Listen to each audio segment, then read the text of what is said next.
Have you ever seen a human like this? This is not a man that has dyed his hair blonde to look good. This is a type of Asian monkey, which is also referred to as a langur. Langur are a type of Asian monkeys that have extremely long tails, and they're very loud.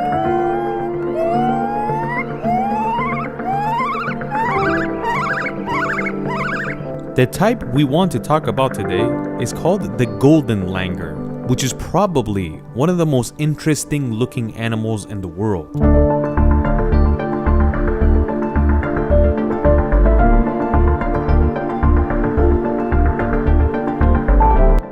This extremely unique monkey can only be found in the eastern part of India, and that's around the border of Bhutan. Their population has gotten so low that they are on the endangered species list. The way this animal looked, especially its eye that looks like a human, made people be terrified of it. And that's why a lot of rumors were built around this animal in the ancient times. And that's one of the many reasons that these golden langurs are terrified of humans as well. And as soon as they see you, they run away because they want nothing to do with you. Do you see this little boy? You might ask, how do you know it's male? It's because it's gold. Only the males have gold fur, while only the females have a cream type looking fur. Golden langurs aren't very tall. The males could be as tall as 1 meter, and the females are a little bit smaller, and they could be as tall as 90 centimeters. Another way you can identify if the monkey is a male or a female is that both genders have extremely tall tails, but a male has even a longer tail, which is even taller than its own body. The female has a long tail, but not as much, so this is another way to identify the males and the females. Even though the ancient people of Himalayas have known this animal for thousands of years, but they never actually wrote about it and how they thought about it back in the day. Nothing gets written until the British show up in the Himalayas and start identifying different types of animals. The first time in the year 1838, a British politician by the name of Robert Pemberton was the first person to actually write about these golden langurs. He didn't write anything special either. He said, "I saw a bunch of weird looking monkeys," and he was too scared to go forward to check them out up close. Since Pemberton wasn't really a zoologist, he never named these types of monkeys, so they still remained nameless. Fast forward 70 years, and finally we get somewhere with this animal. In the year 1907, a British mountaineer by the name of Edward Sheber was hanging around the Himalayas, and all of a sudden he sees an extremely unique animal. This is how he writes about these golden langurs. He says, "I saw an extremely weird looking golden monkey, but just like the other guy, he's not a zoologist, so he doesn't give a name to this brand new animal he just discovered." Just like we said in the beginning, these monkeys are terrified of humans. If you get too close to them, they will run away, because just like the ancient times, the people didn't trust it, so these guys don't trust humans either. So they're always trying to stay as far away as possible. So that's another reason that it was so hard to study this. More than 40 years pass, and we finally get to 1947. At this time, different British zoologists go around the world to name different animals all around the globe. When they were going around Asia, they noticed a trend. There are a lot of different types of monkeys that have an extremely long tail, and they're loud, which is why they came up with the term langur, which basically means an Asian monkey with a long tail. This is the time when one of the scientists sees one of these in the Himalayas, and when he notices that it's gold, he names it the golden langur. He had seen a male golden langur, hence why it's named golden, even though all of them are not. You have to know, until this time, no scientist has seen this monkey from up close because the animal doesn't allow it. Throughout its life, it has realized that the human is not his friend and to stay away as much as possible. Eventually, humans do what they do best. They caught one of these golden langurs to study it up close, and this was in the year 1954. They realized that the golden langur doesn't like staying on the ground. It always lives on top of trees and stays away from other animals, especially humans. It's also a herbivore, so it eats plants, fruits, and it even eats flowers. Golden langurs live in a group of 7 to 8. And even though they don't hang around in a pack right next to each other, but they're in a small vicinity on top of trees. Inside a group, there's no more than 2 males, and the rest of them are females or children. You might not believe it, but scientists have not been able to officially come up with the population number for these animals. And that's because these things stay out of sight and they literally try to hide, so you can't properly count their population. The area they live in is 30,000 square kilometers, so it's not that easy to cover all of it. Even taking videos of the golden langur is hard because, just like we said, it doesn't allow you to get close to it and it stays in the high trees, so you have to be lucky to get a video of it up close.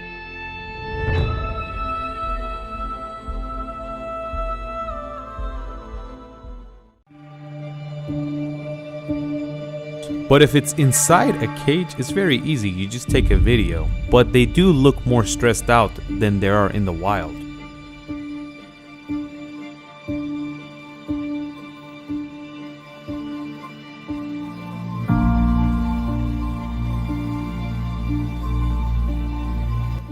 Usually Asian monkeys with long tails, also known as langurs, are very good at climbing trees. They're a master at climbing because they have very powerful hands, very powerful legs, and even their tails are powerful, which gives them balance and strength. You could count the tail as the 5th arm. They can't officially count the amount of golden langurs in the wild, but the number is around 6,500. You should all know that different types of monkeys, just like the golden langur, is known as a primate. And you also know Neanderthals or ancient humans as primates as well. But the golden langur is the most endangered primate in the world right now, so the chance of extinction is at its highest.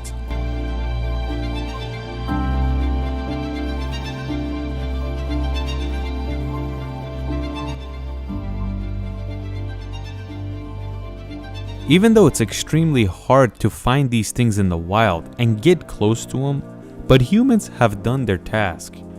Out of the 6,500 golden langurs, 93% of them are in the wild and 7% of them are in captivity. But the captivity ones aren't in the zoo just for a show like the other monkeys and langurs. These are actually to keep safe and to study them to see how their biology works. The report that the government of India recently reported says that 30% of the population of the golden langur has declined because they're counting much less than they did 30 years ago. Hence why they're much more strict about this animal and how people treat it and how people get close to it. If any normal person wants to see the golden langur up close, there's basically one way you can. You got to go to the Manas National Park in India. This is no small task. It's actually a huge national park which you have to hike around, and maybe, just maybe, you might see a golden langur, but it's not guaranteed. So you might be there for a few days if you actually want to make sure you see one. Nobody has been able to calculate how many years the golden langur lives in the wild, but in captivity, the male lives around 18 years, and the female lives much longer at 30 years. If there is around 20 extremely unique and interesting animals in the wild, the golden langur is for sure one of them, because in my opinion, this animal is probably the most interesting animal.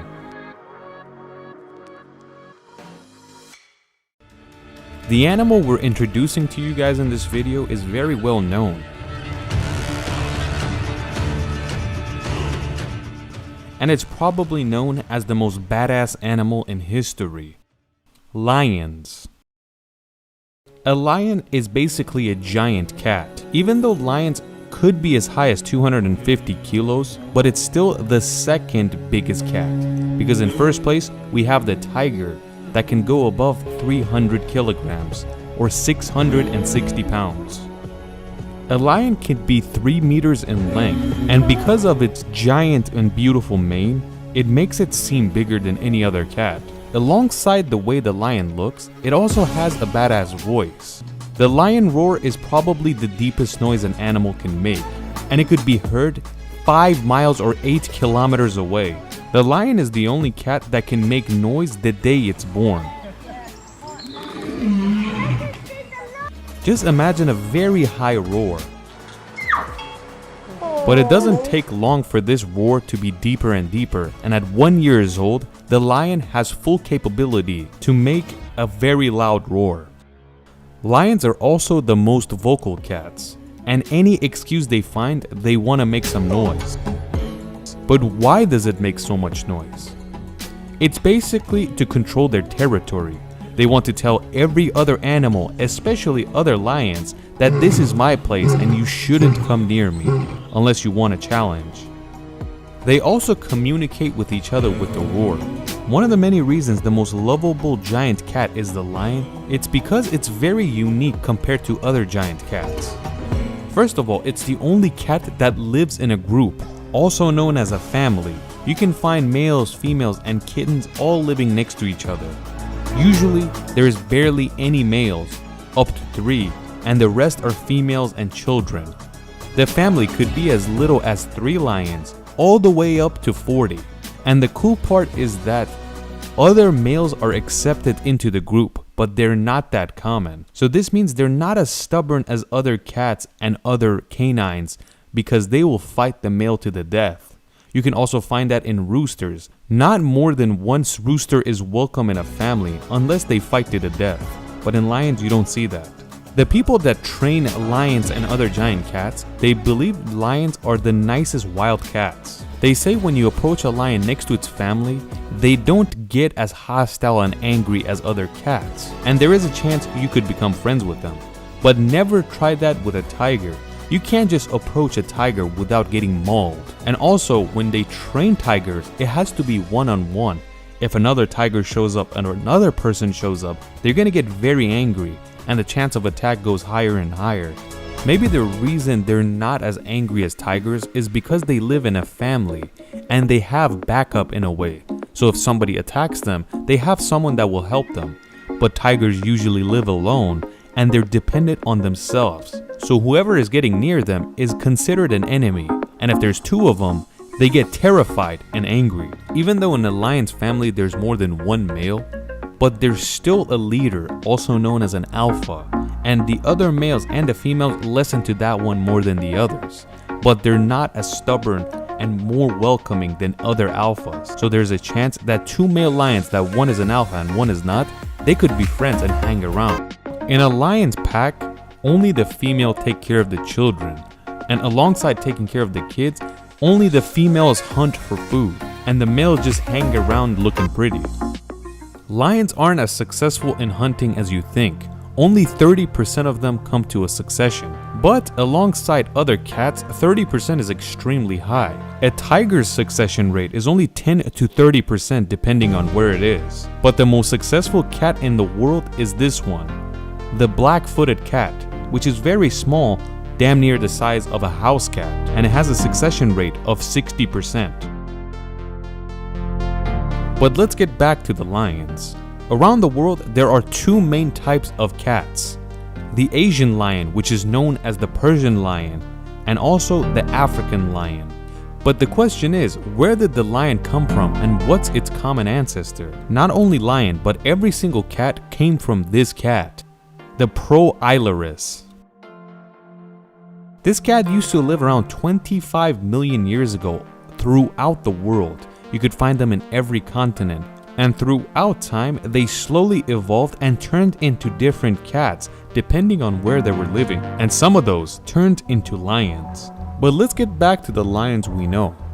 In the year 1826, the first ever writing that was done by a zoologist was done on the Asiatic lion. And since he was studying it in Iran, he referred to this type of lion as the Persian lion, or in Latin, Feris leo persicus. The reason was he thought this lion could only be found in Iran, but later on they found out you can find this lion all throughout Asia, and they changed the name to Asiatic lion. Unfortunately, the Asiatic lion is almost extinct, and you can only find them in this tiny part of India, which is a national park, the Gir National Park. This park is massive, is 1,400 square kilometers, and you can find 523 different Asian lions. About 60,000 people visit this park per year just to come see these lions. But let's get to the African lions, because the chances of them getting extinct is much lower, but they're still vulnerable. Even though the lion is known as the king of the jungle, but they're usually living in savannas. And in savannas, they live next to zebras and antelopes, and this is their #1 food source. Since hunting these animals is very difficult for one lion, female lions work together to hunt these animals, and this raises their chance in hunting the animal. Even though they're not very successful at what they do, but they work hard and eventually catch their kill, because their food source has to be fresh meat. They're not like hyenas where they eat rotten flesh. Also, when the females hunt the prey, it's not like they eat it and then everyone else can eat. Everybody is welcome when the hunt is caught. But how much meat do they eat? A fully grown lion eats between 10 to 45 kilograms. And of course, 45 kilograms is eaten by the biggest male in the pack. But what is the point of the lion's mane? It's exactly like the peacock's fur, only the males have them. And the main reason it's there is to attract the females. But for the lion, it makes the male look bigger and scarier. So in terms of being a badass and territory control, it helps. But for the peacock, it's not like that. The female lion chooses the bigger mane because they think this lion is more powerful and it could be a better protection for the pack. After scientists studied lions, they realized that the female lion prefers darker manes than lighter ones, and they think the darker ones are more powerful. You could see the same thing in wolves. The chances of a darker fur wolf, like a black wolf, being the alpha is much higher. Whenever you look at videos of the savannah, you see the lions just chilling and laying back, and some people think these animals are lazy. But that's not the case, because throughout the day, that's when they're resting, and they're mostly active at night. The male lion does go hunting and they know how to fight better than anyone else, but it's usually out of anger or where they're starving. Like you can see them attack African wild dogs just because they piss them off. Lions in the wild have a very short life, and the reason for that is there's a lot of risk involved when you're hunting animals every day for fresh meat, and that is why they only live about 10 to 14 years. But when lions are under human care, they could live all the way up to 30 years old. The more we learn about lions, the more we realize that the term king of the jungle makes sense, because this cat is very special compared to the other ones.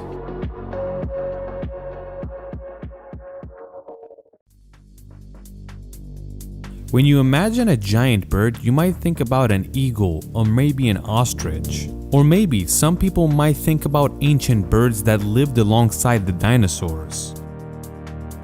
But you have to know, none of these birds are the largest bird in history.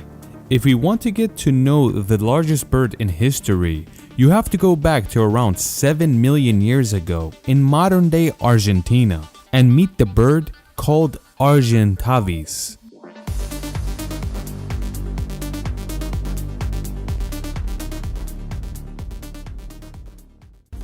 Argentavis is a 100-kilogram bird, and when it stands on its 2 feet, it would probably be around 6 feet tall.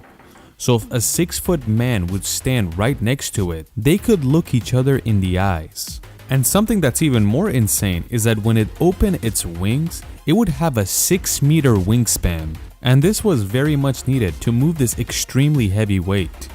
6 meters is not the longest wingspan for a bird, because we had an ancient bird called Paleogornis that had a wingspan of 7 meters, but it was much skinnier and the bird was overall smaller.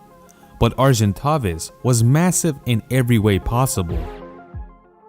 Scientists say that Argentavis is pretty much an ancient vulture, and the closest family in terms of DNA to the Argentavis is the modern day vultures we have today. They know a lot about Argentavis, but they don't truly know how it looked like, and that's why whenever they draw it, they always make it look like a vulture. You have to know, the biggest vultures today are found in the Andes Mountains, the long mountain range that's basically in the middle of the Chilean and Argentinian borders. And the Andean condor lives right there. Andean condor is the biggest vulture and it's truly massive. But you have to know that argentavis was more than twice the size of it. Vultures are pretty much the most useful bird in history, and you could kind of call them the vacuum cleaners of nature. Without them, we truly lack in the nature department. There are vultures that not only do they eat flesh, but they also hunt. The Andes condor also likes to hunt, and this is the closest family member to the argentavis. That is why scientists believe that the argentavis would hunt as well. The Andes condor likes to hunt things like rats, mice, and rabbits, pretty much things that are considered pests in most of the world. So in a way, it is cleaning up the ecosystem. But some like to question, what would the argentavis hunt? There are some speculations that argentavis could probably hunt dog-sized animals, probably ancient wolves. Right now, the biggest birds that are able to fly are vultures. The vulture flies in a different way than other birds. They're basically coasting most of the time, and they need these massive wings to catch the air and keep them airborne without them trying. And scientists like to think that argentavis had such a massive wing that it would stay in the air much longer than any other bird, even though it weighed damn near 100 kilograms. If you've seen our video about vultures, you'll know that whenever it's flying, it's never looking forward, it's always looking down to scan the ground, and that's why they always hit wind turbines. When you see vultures circle in an area, it doesn't mean there's a dead animal down there. It usually means they're actually taking a break. But while they're taking a break, they're always scanning the ground just in case. And that is one of the reasons they need massive wings compared to other birds. But throughout argentavis' lifetime, it grew so massive that it would actually hurt it rather than help, because feeding itself that much food was extremely difficult, and this is one of the reasons they say that it went extinct. The argentavis went extinct about 5 million years ago. They died out and the stronger ones started to fade out and get smaller and smaller, and that's why they have a common family member, which are different types of vultures in South America. Finding fossils of birds is much more difficult than finding fossils for land animals, which are heavier. The reason for that is the bones of a bird is much lighter, it's much more brittle and thinner, and they also have nothing inside them, so they can get ruined easily. And this is why saying argentavis is the biggest bird in history is a push, because there could have been a larger bird, but the fossils got destroyed just because they were so thin, and we don't have them anymore, and it's pretty much lost in history. But only 7 million years ago, this massive bird used to live, and now we think this is the biggest one. Research has showed scientists that the argentavis would not live in flat land. It would actually live in a mountain range, and that's why it was found in Argentina. It was too heavy to lift off from flat ground like an airplane. It would have to need a massive ledge and basically free dive until it gets flying. But once it got flying, it was good to go. It could get close to the ground and then fly up once again. Just the takeoff was difficult. The Andes condor is pretty much the same thing, even though it's much smaller. It likes to hop off mountain ranges rather than lift off on a flat surface. When you examine the leg muscle of the argentavis, you realize that it's much more massive than any other bird. And that makes scientists think that this bird would walk on land for a long period of time and hunt underground, just because how thick and strong the legs are. Nowadays, the only problem that faces vultures is a lack of food. While vultures only need 200 grams worth of meat to satisfy them and not starve, the argentavis would need 5 kilograms worth of food.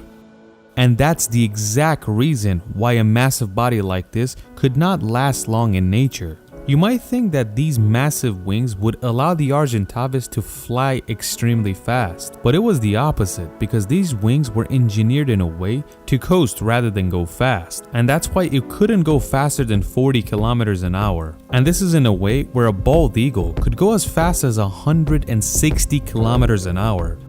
When you look at Earth's history, you see that these animals, so they can survive longer, they got bigger and bigger, but that ended up shooting themselves in the foot, and that caused their extinction in the end. The bigger one went extinct, and the smaller ones remained. In this video, we want to talk about a very ferocious animal.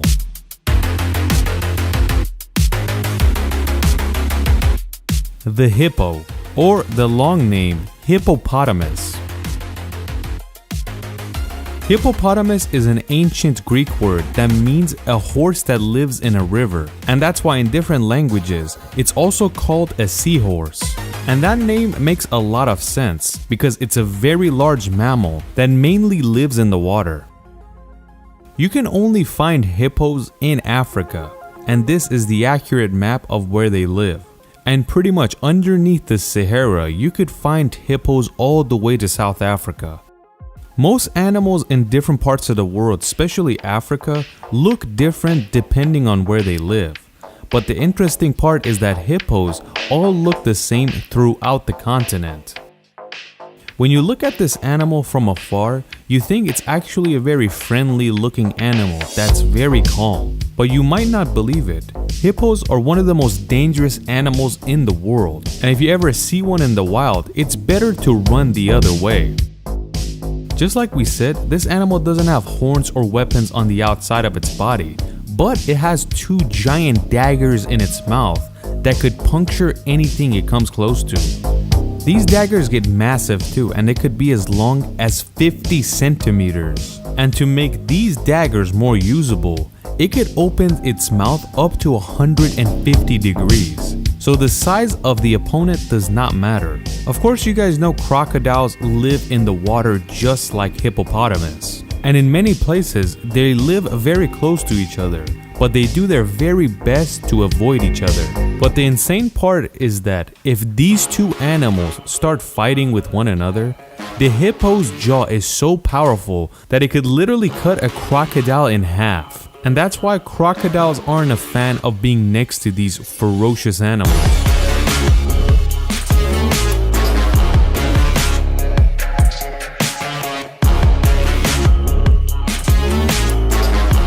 Even though hippos are powerful predators, they are still herbivores and they only want to eat grass. It's just feisty and powerful to keep its territory, not to hunt and kill. People don't truly realize how large hippos are. It is the third largest land mammal in the world. First place, it's elephant. In second place, we have the rhinoceros. And in third place, we have the hippopotamus. The animal could weigh up to 1.5 tons, and that's the same size of a medium car. If you remember, we said if you're close to a hippo, the best way is to run the other way. Even though this animal is extremely fat and heavy, it could move very fast. So if there's a person in water or on land and they want to escape, there is no escaping because the hippo is guaranteed to catch up to you. Even though the hippo's hand is very small, it has paddles between the fingers, and that could allow it to swim faster. In the water, it could go as fast as 16 kilometers an hour. And don't get me started on land, because it could go as fast as 35 kilometers an hour. You might be passing by a hippo, and the hippo gives you a look, and you think it's not that dangerous, it's just a hippo. It looks very calm and nice. But the thing is, hippos attack all of a sudden, and that means escaping is very difficult.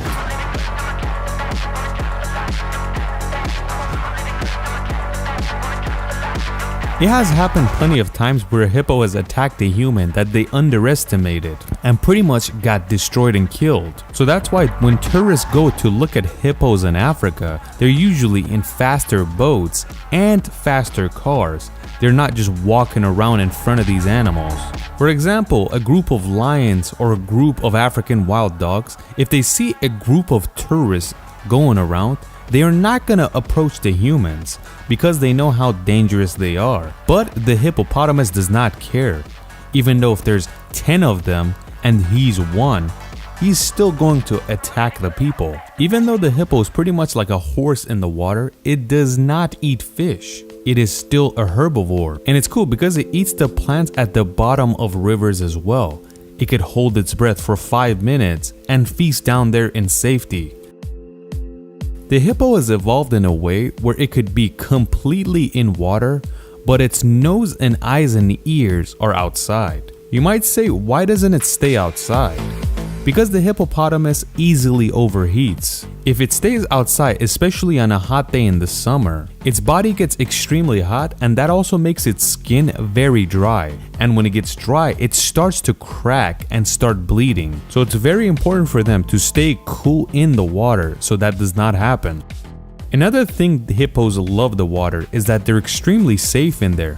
They know no other predator or animal is going to harm them because they're the king of that territory. Even crocodiles do not mess with them, let alone other animals. But if it's all alone outside the water, there's a chance for a predator like a lion to attack it. But it's not like the hippo is gonna give up easily. There's a chance that the hippo will kill a few of those lions in the process of being hunted. This animal has an extremely thick skin, 5 centimeters thick.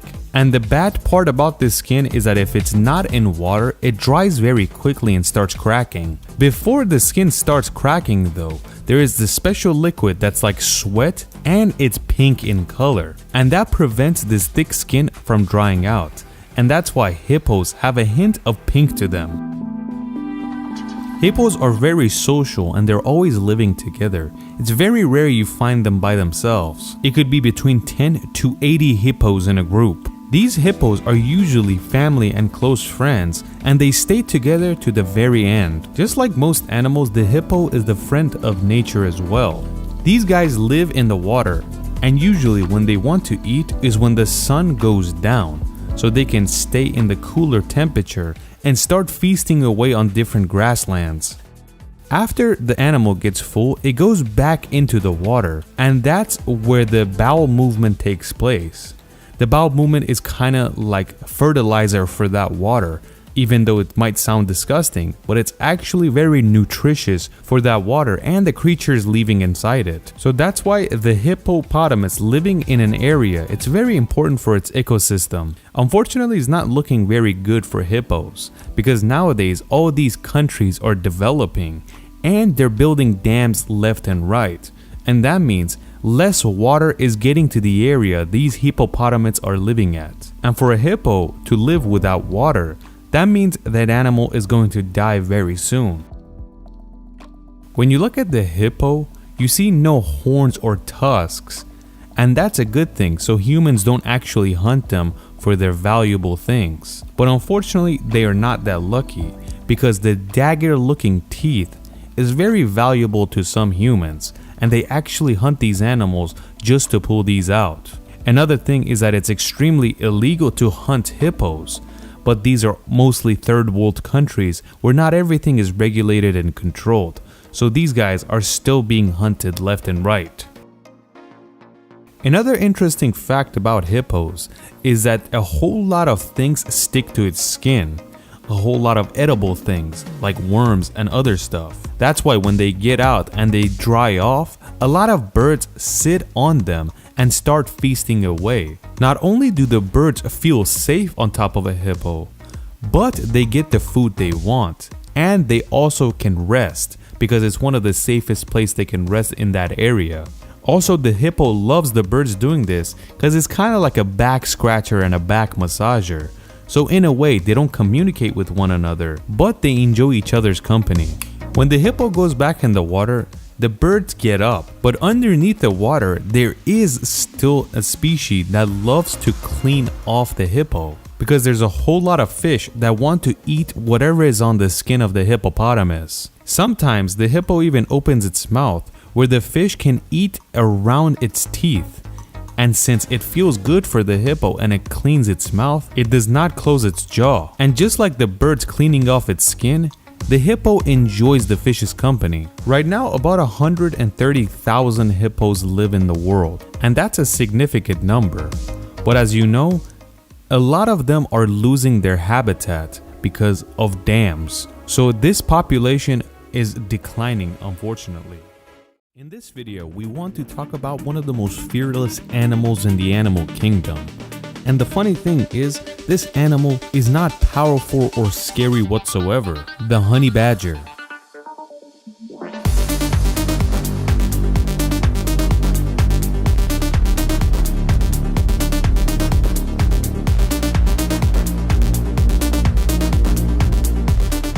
Before we get to know the honey badger, let's see where it came from. The honey badger comes from a type of family called the mustelids. And the thing about these mustelids is that they're mammals, they're carnivores, but they're not powerful in any shape or form. So to get their food, they have to get very creative. They are not like other predators where they can use their powerful strength, their jaw, their teeth to hunt their prey. They have to act strategic or be creative. It's good to know that most carnivorous mammals in the world are the Caniformia, and this family includes bears as well. These guys are pretty successful at what they do to find food, and the bears are the most powerful ones. Mustelids are much smaller and they don't have power, but their skin is very thick. They have claws that help them out. But most importantly, they have a lot of confidence. Mustelids also have very short legs and they have bigger bodies, which is why they can't run very fast. So when they're in a hectic situation, running is not an option. They have to stand up, put their chest high and start fighting, or at least act like they're tough. You might be familiar with this animal, the skunk, which is also known as a mustelid. One of the defense weapons is that famous spray we all smell, which is not only smells bad, but it's pretty toxic because if you're exposed to it for a long time, you begin to feel sick. We got to know mustelids pretty well, but the most famous one is the honey badger. This one has the most amount of confidence. It has so much confidence that people call it crazy. Not only does it fight with hyenas and African wild dogs, but it also fights with lions. When an animal has this much confidence, doesn't matter how big they are, the other animals are going to get scared because they might think that this guy knows something that I don't. The honey badger, just like the skunk, also has a stench that it gives off, but it doesn't have proper aim like the skunk. It just sprays its vicinity, and anywhere it goes, there's basically a radius around it that this terrible smell hovers around. This smell alone is one of the reasons that other predators do not want to be around it. The smell seems toxic, and the predator pretty much feels like they're about to die from toxicity, so they don't get close to the animal.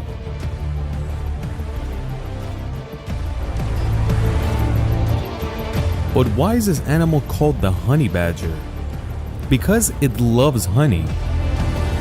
And the interesting part is when the honey badger attacks a beehive, one of the reasons the bees get scared and fly away is the smell this animal gives off. It's somewhat of a toxic smell and they think they're being poisoned. And even if any bees get on its skin and start stinging away, nothing is gonna reach the surface because the skin is so goddamn thick and it has so much fur that it doesn't even reach. But let's say a powerful predator gets its hands on one of these, like a leopard. What happens if it bites into it? The insane part is that the honey badger's skin is so thick that a leopard's jaw cannot crush it. It could literally bite away at its neck and it won't even puncture it. That's how thick the skin is. But alongside all that thick skin, there's a thick fur that helps it out even more and makes the biting process even harder. The bee sting is nothing. The honey badger is so insane that it attacks snakes. And the body of this animal has evolved in a way, even if a snake bites it, the venom does not enter its system. The honey badger does not look like it's powerful, and it's truly not. You could literally kick it away, but it won't allow you to do that. it will act so angry in front of you that you will be terrified of it. You don't even want to approach it. Sometimes it has been seen the honey badger when it's hungry. It has even stolen food from other predators. These guys make predators so terrified that they don't even want to fight in groups. There are different types of mustelids that are close to the honey badger. There's a one that swims in the water called the otter. Just like the honey badger, the otter is very confident. It could even hunt other animals, and between its fingers there are these flaps that allow it to swim very fast. Unlike honey badgers that can barely run quick, this thing can get through the water very quickly. Alongside the otters, there are giant otters that live much differently, because rather than living alone like the other mustelids, these things live in packs. And when they're in packs, their confidence levels goes off the roof, because they will attack anything. They attack leopards, anaconda, crocodiles. They're not afraid of anything. Between mustelids, the otter is probably the smartest ones, and it's one of the only animals after chimpanzees that actually uses rocks as tools. They break their food on top of the rock and start eating it, something you barely see in the animal world. What's the main enemy of the mustelids? In the last 10,000 years, it has been humans. Humans have always hunted these mustelids, but why? It's because they have a very thick coat with a lot of fur, and it's hydrophobic, so it means water does not get through it. You could literally put this coat on, go into the water, and water will not leak. So it's very warm to have this type of clothes, especially back in the day in the winter times. Nowadays, even though it's very illegal in most countries to hunt mustelids, people still hunt them for their fur. The map you're seeing in front of you is where the honey badger lives, but the biggest population lives in Africa and India. In the Middle East throughout history, these guys used to be plenty, but different farmers throughout the Middle East killed them because they would destroy their crops. So the population over there is much lower. But now killing these animals is very illegal. If you find honey badger fur for sale anywhere, it's pretty much illegal, and the government has the right to take it, but people do still sell them. Even though the honey badger's name has honey in it, honey is not its main food source. It has to eat meat. Honey is basically like a dessert. After it finds all the meat it needs, it attacks some beehives to get some honey. If you want to pinpoint the most opportunistic animals in the animal kingdom, the honey badger is up there, because anywhere it hunts, it's all an opportunity. Most of the times it digs the ground and finds pests like rats, insects, and other animals living down there, and takes advantage of them. One of the main reasons it could do that is because of the claws it has that dig very easily. In this case, the honey badger is very useful in the animal kingdom because it gets rid of pests and controls its population. Another way it's opportunistic is that the honey badger will even attack birds. Birds that are not paying attention, the honey badger will just attack from behind and kill it. Just like we said, venomous animals can't do anything to the honey badger. The bee is nothing. It will attack snakes and even scorpions. Just like we said, even if the venom does get into its system, it has such a strong immune system, especially in terms of venom, that it does not destroy anything in the body. When you look at this map, you see that honey badgers are found in the deserts of Arabia, one of the most brutal weathers in the world. But these guys still survive down there without a bee. The honey badger, unlike the giant otters, they live alone unless they have babies. When they have babies, you do not want to even get near it because they're much angrier when they have their young. They think anyone is an intruder and they're entering their territory, so they will for sure attack you. They're kind of like a female bear when they have a young. They will attack anything that moves in their territory.